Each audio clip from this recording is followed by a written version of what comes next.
जीत ले हम सारी दुनिया। बीच हमें आज बोने दो, रोज उसे थोड़ा बढ़ने दो। छू लेंगे आकाश हम, मन के विचार हकीकत बने। सिद्धि फल से आनंद देंगे, कोशिश कर बढ़े, सोच बुलंद करे।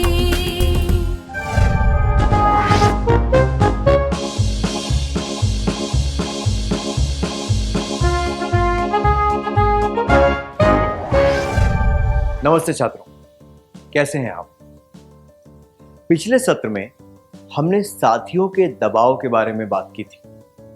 साथियों का दबाव क्या होता है, वो दबाव हम पर कैसे पड़ता है, उसके परिणाम क्या होते हैं और साथियों के नकारात्मक दबाव के कारण क्या होता है, हमने ये सब जाना था। क्या हम साथियों के नकारात्मक दबाव से बचने के तरीकों के बारे में बात करें? हम ये भी देखेंगे कि जिन लोगों से हम रोज़मर्रा के जीवन में बात करते हैं, उनके और हमारे बीच में किस प्रकार का रिश्ता होता है। हम जिन लोगों से बात करते हैं, उनमें कुछ सच्चे मित्र होते हैं, कुछ लोगों से हमारी केवल जान पहचान होती है और कुछ नकली मित्र भी होते हैं। आइए ऐसे लोगों के बारे में और जानने के लिए एक क्रियाकलाप करते हैं। चंपा की चाची ने उसे एक सोने की अंगूठी दी। वो उसे थोड़ी ढीली थी। उसने बड़े गर्व के साथ वो अंगूठी अपने दोस्तों को दिखाई। उसकी एक सहेली अनीता के पास भी वैसी ही अंगूठी थी। वॉलीबॉल खेलने के बाद जब चंपा घर जा रही थी, तब उसने ध्यान दिया कि उसकी अंगूठी गिर गई है। उसने हर जगह ढूंढा पर उसे वो कहीं नहीं मिली। उसके सब साथियों ने अपने अपने हिसाब से इस बारे में प्रतिक्रिया दी। उनकी प्रतिक्रिया इस तालिका में दी गई है।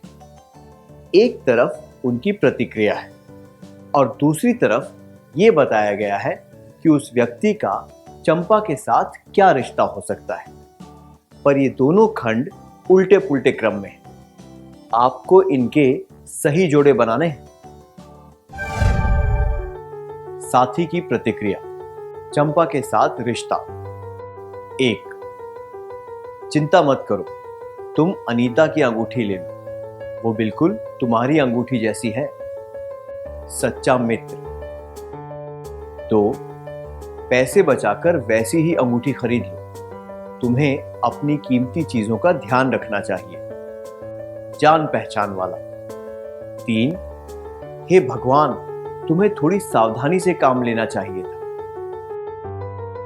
नकली मित्र।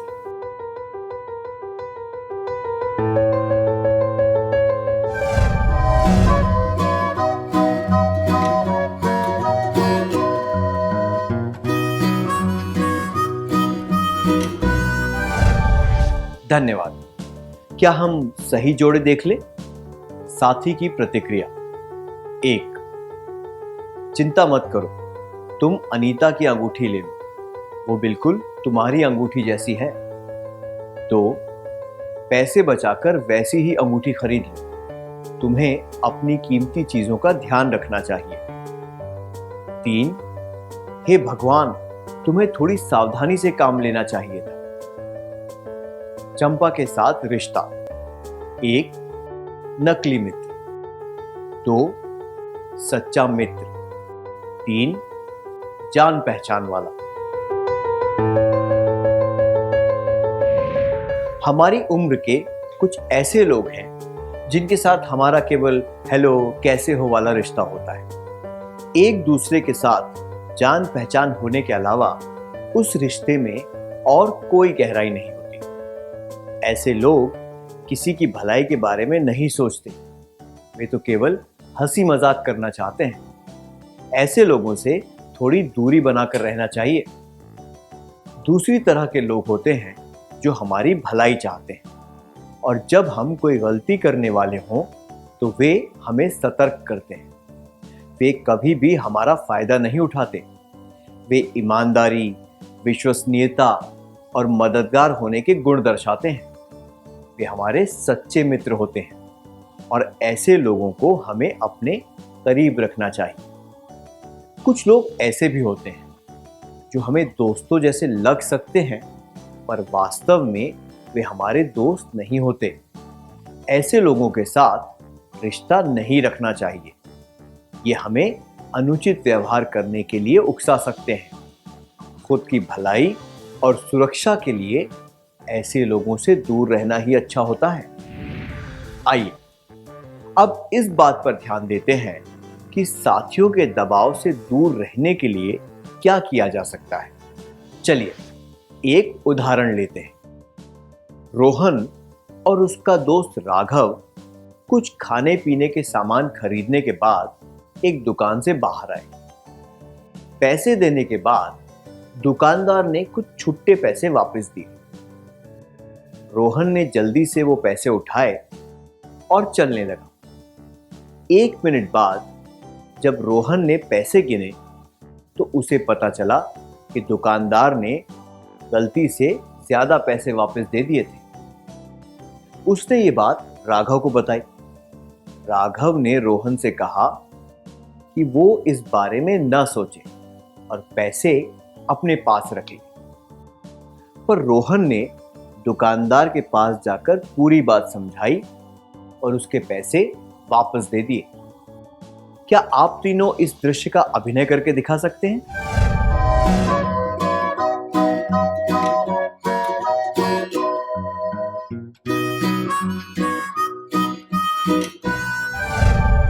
धन्यवाद, बहुत अच्छा अभिनय था।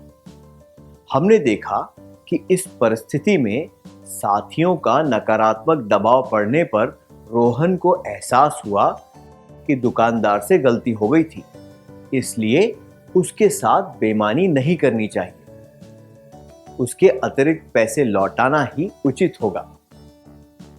साथियों के दबाव से बचने का सबसे अच्छा तरीका है ये समझना कि आपके साथी जो करने को कह रहे हैं वो काम सही है या नहीं।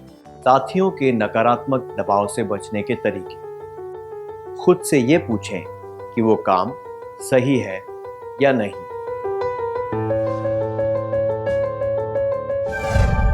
अब एक और उदाहरण लेंगे। वार्षिक परीक्षा के एक पेपर में विमल फेल हो गया।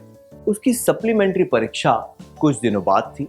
वो बहुत ही उदास और परेशान था। अपने मन को शांत करने के लिए वो पार्क में गया। वो अकेला बैठा था और उसने देखा कि उसके सहपाठियों का एक समूह पार्क में पिकनिक मना रहा था। उसे वहां से सिगरेट की बदबू आई।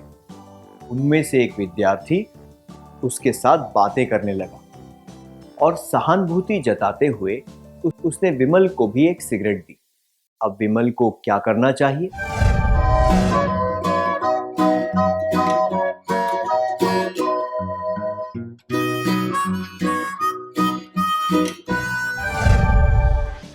अपने जवाब देने के लिए धन्यवाद। विमल ने सिगरेट लेने से मना कर दिया। विमल को लगा कि सिगरेट पीने से मन को शांति कैसे मिल सकती है। उसने उस व्यक्ति को सहानुभूति जताने के लिए धन्यवाद दिया और वहां से चला गया। जब कुछ साथी हमें नुकसानदायक आदतें रखने के लिए कहें तो ये जरूरी है कि हम खुद पर काबू रखते हुए उन्हें निडरता से मना कर दें। जब हम भावुक होते हैं तब हम कमजोर पड़ जाते हैं। ऐसे समय में ये जरूरी है कि हम किसी के दबाव में ना आए और बुरी संगत में ना पड़ जाएं। ऐसी परिस्थिति में ना कहना और उस जगह को छोड़ देना बहुत मददगार साबित होता है। साथियों के नकारात्मक दबाव से बचने के तरीके। ना कह दें और वहां से चले जाएं। हाल ही में एक फिल्म आई जो बहुत हिट है। राजू के दोस्त वो फिल्म रात के समय देखने जाना चाहते हैं। राजू ने कहा उसे रात को जाने की इजाजत नहीं मिलेगी। उसके दोस्त उसे मनाने की कोशिश करते हैं और कहते हैं कि वो 14 साल का हो गया है और अब बच्चा नहीं रहा। राजू खुद से पूछता है, ज्यादा जरूरी क्या है, ये फिल्म या फिर फिल्म को देखने का समय? फिर वो यही बात अपने दोस्तों को कह देता है क्या हम रविवार दोपहर को ये फिल्म नहीं देख सकते? वे उसका सुझाव मान लेते। यहां पर क्या हुआ? राजू ने एक कारण बताया कि वो अपने दोस्तों की बात क्यों नहीं मान सकता, पर उन्होंने उसकी बात टाल दी। फिर राजू ने एक सुझाव दिया जो बाद में उसके दोस्तों ने मान लिया। अगर वे उसका सुझाव नहीं मानते तो यह स्पष्ट हो जाता कि उन्हें रात को जाने में ज्यादा दिलचस्पी है। उन्हें राजू के साथ जाने या ना जाने से कोई फर्क नहीं पड़ता। ऐसी स्थिति में उन्हें अपने कार्यक्रम के अनुसार जाना चाहिए और राजू को अपना फैसला लेने के लिए छोड़ देना चाहिए। साथियों के नकारात्मक दबाव से बचने के तरीके, कोई विकल्प या सुझाव दें।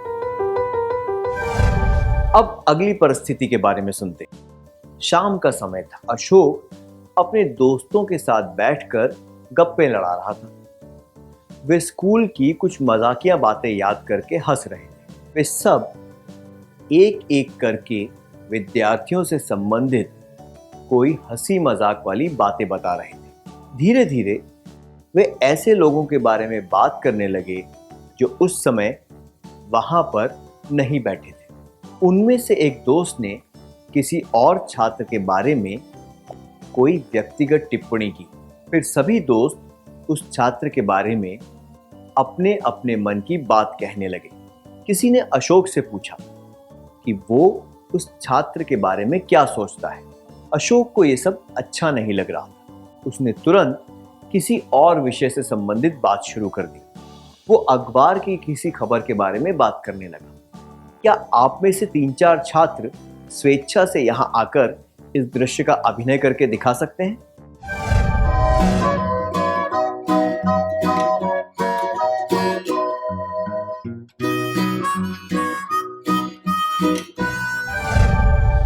बहुत बढ़िया था, धन्यवाद। मजाक करने और बातचीत करने में कोई नुकसान नहीं है, पर जब आपके दोस्त आपको किसी के बारे में उल्टी सीधी बातें करने को कहें तो ऐसी बातों से दूर रहना चाहिए। उस वार्तालाप के विषय को बदलने से आप साथियों के दबाव से बच जाएंगे और इससे दूसरे लोग भी अनुचित वार्तालाप करना बंद कर देंगे। साथियों के नकारात्मक दबाव से बचने के तरीके, किसी भी अनुचित वार्तालाप का विषय बदल देना चाहिए। लता, सुधा और दीपा को स्कूल में 3 की तिकड़ी कहा जाता है। वे हमेशा साथ में समय बिताते हैं। उनके शौक एक जैसे हैं और वे काफी समय तक एक दूसरे के साथ रहते हैं। वे एक जैसे कपड़े पहनते हैं, साथ में घूमते हैं और साथ में पढ़ते भी हैं। लता और सुधा आजकल की फैशन को देखकर अपने हाथों पर गोदना गुदवाना चाहते हैं। दीपा ये नहीं करना चाहती। उसे डर है कि उसकी चमड़ी खराब हो जाएगी। वे उसे मनाने की कोशिश करते हैं, पर दीपा उन्हें समझाती है कि वो गोदना क्यों नहीं करवाना चाहती। वो दीपा की बात समझ जाते हैं। क्या कोई 3 छात्र यहाँ स्वेच्छा से आकर इस दृश्य का अभिनय करके दिखा सकते हैं?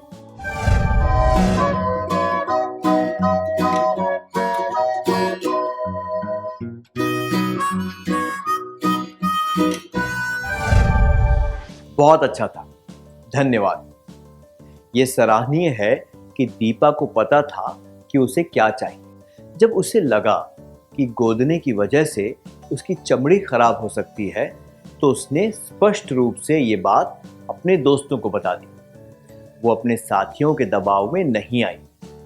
उनका रिश्ता बहुत गहरा है, इसलिए वे समझ गए कि ये उसका व्यक्तिगत निर्णय है और उन्हें इसमें दखल नहीं करना चाहिए। उसे अपनी मर्जी रखने का पूरा अधिकार है और उस पर कोई दबाव नहीं डाला जा सकता। साथियों के नकारात्मक दबाव से बचने के तरीके, किसी काम को न करने का कारण बताएं। अब हम विजय के बारे में सुनते हैं। विजय और उसके 2 दोस्त किसी पहाड़ पर पर्वतारोहण करने गए। उन्होंने एक छोटा रास्ता लिया और वो किसी अलग रास्ते जाने लगे। वहां पर एक बोर्ड लगा था, खतरा, आगे न जाए। विजय के दोस्त ये जानने के लिए उत्सुक थे कि आगे कौन सा खतरा है, पर विजय उस चेतावनी को ध्यान में रखते हुए आगे नहीं जाना चाहता था। वे बार बार विजय से आगे बढ़ने को कह रहे थे, पर विजय नहीं माना। परेशान होकर उसके दोस्तों ने विजय पर दबाव डालना बंद कर दिया और वे सुरक्षित रास्ते से आगे गए। क्या आप तीनों इस दृश्य का अभिनय करके दिखा सकते हैं?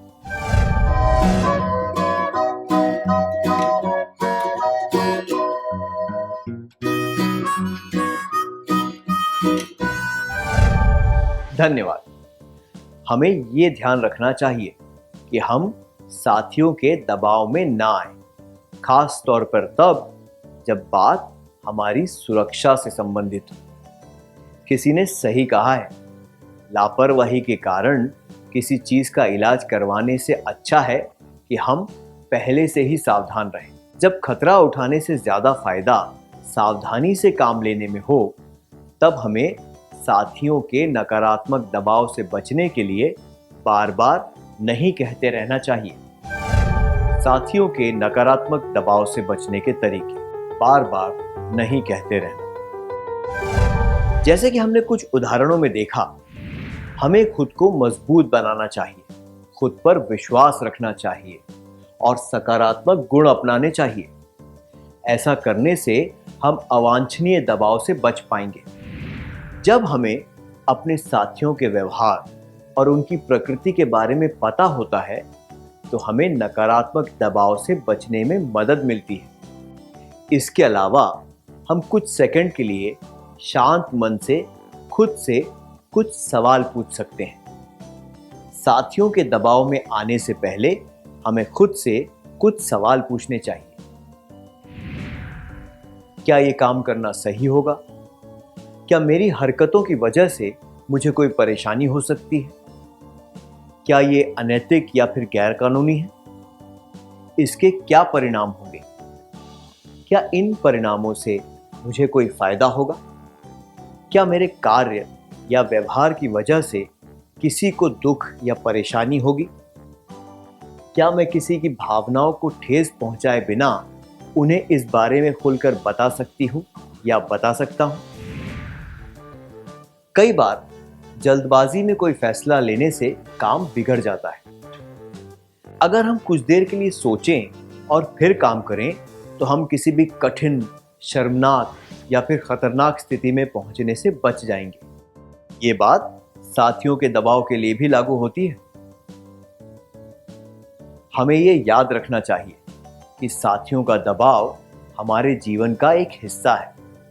जब तक उसका प्रभाव सकारात्मक हो, तब तक उसमें कोई परेशानी की बात नहीं है।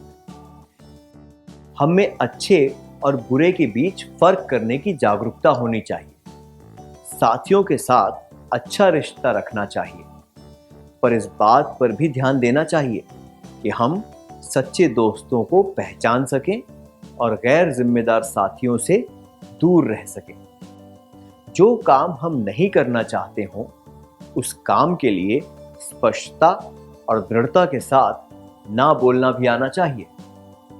क्या अब हम सत्र का सार संक्षेप कर लें?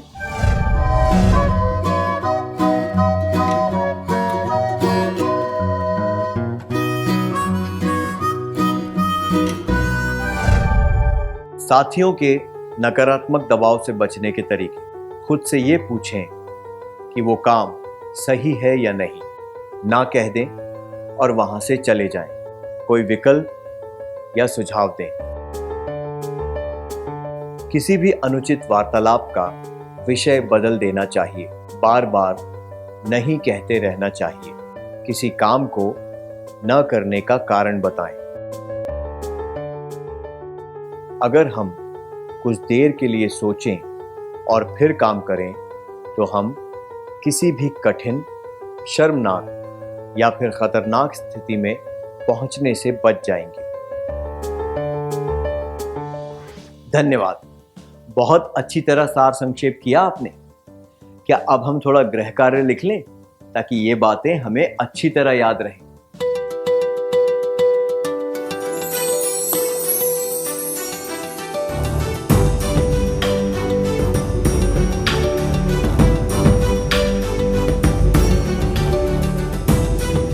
प्रश्न 1। सुरेश की परीक्षा का प्रश्न पत्र बहुत कठिन था। ज्यादातर छात्र बैठे बैठे प्रश्न पत्र को ताक रहे थे। सुरेश का करीबी मित्र उसके पास वाली कुर्सी पर बैठा था। उसने सुरेश की तरफ देखा और उसे कुछ प्रश्नों के उत्तर बताने की कोशिश करने लगा। सुरेश को क्या करना चाहिए?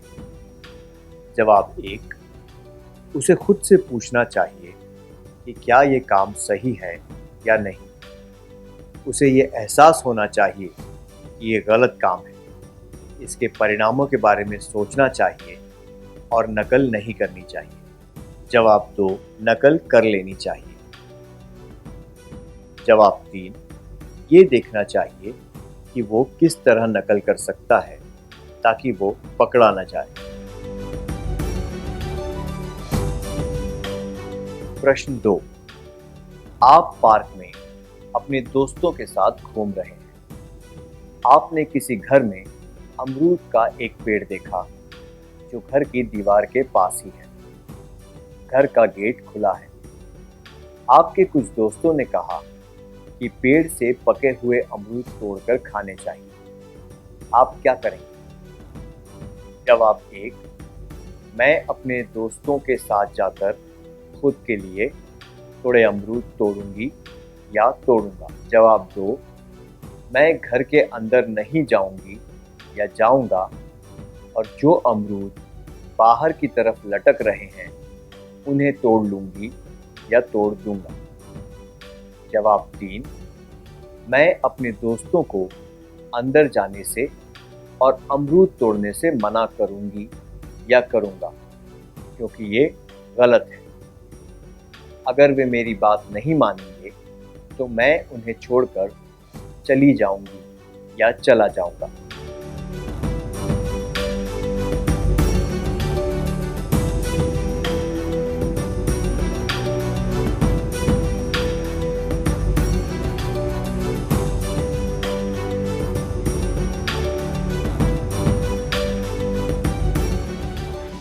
क्या आप अगली बार आने से पहले ये कार्य पूरा करके लाएंगे? तब तक के लिए अलविदा।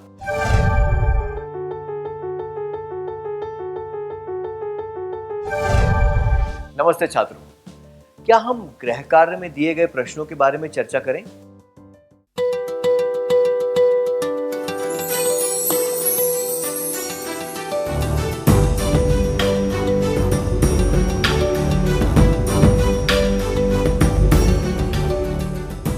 प्रश्न 1। सुरेश की परीक्षा का प्रश्न पत्र बहुत कठिन था। ज्यादातर छात्र बैठे बैठे प्रश्न पत्र को ताक रहे थे। सुरेश का करीबी मित्र उसके पास वाली कुर्सी पर बैठा था। उसने सुरेश की तरफ देखा और उसे कुछ प्रश्नों के उत्तर बताने की कोशिश करने लगा। सुरेश को क्या करना चाहिए? प्रश्न 1 के लिए ये जवाब नकल कर लेनी चाहिए और ये जवाब ये देखना चाहिए कि वो किस तरह नकल कर सकता है ताकि वो पकड़ा ना जाए अनुचित है। ये दर्शाते हैं कि आप साथियों के नकारात्मक दबाव में आ रहे हैं, जबकि ये जवाब उसे खुद से पूछना चाहिए कि क्या ये काम सही है या नहीं। उसे ये एहसास होना चाहिए कि ये गलत काम है। इसके परिणामों के बारे में सोचना चाहिए और नकल नहीं करनी चाहिए, उचित है। इससे पता चलता है कि आप खुद से प्रश्न पूछकर साथियों के नकारात्मक दबाव से बचने की कोशिश कर रहे हैं। आपका जवाब क्या है?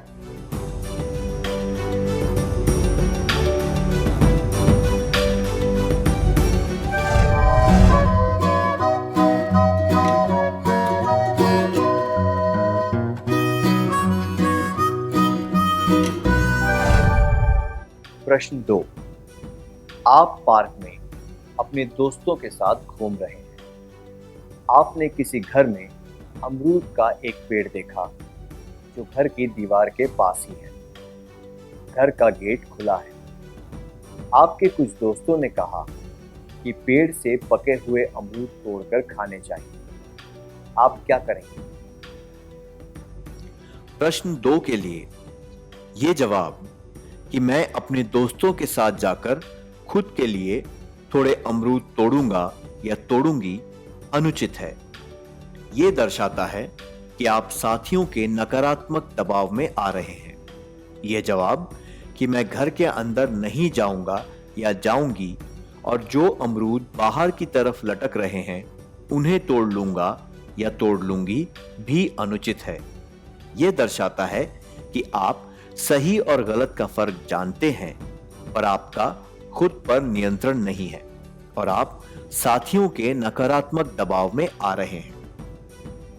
जबकि यह जवाब कि मैं अपने दोस्तों को अंदर जाने से और अमरूद तोड़ने से मना करूंगी या करूंगा क्योंकि यह गलत है, अगर वे मेरी बात नहीं मानेंगे तो मैं उन्हें वहीं छोड़कर चली जाऊंगी या चला जाऊंगा उचित है। यह दर्शाता है कि आप साथियों के दबाव से बचना जानते हैं और पूरी जागरूकता के साथ उन्हें ना कह सकते हैं। तो आपने कौन सा उत्तर चुना?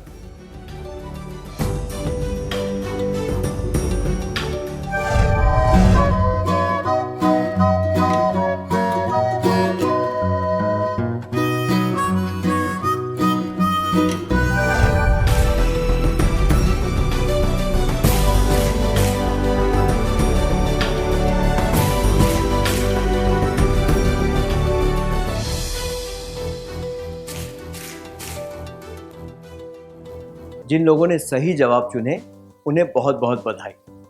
इससे यह साबित होता है कि आप अपने साथियों के नकारात्मक दबाव में नहीं आए। तो अब हम नया सत्र शुरू करें।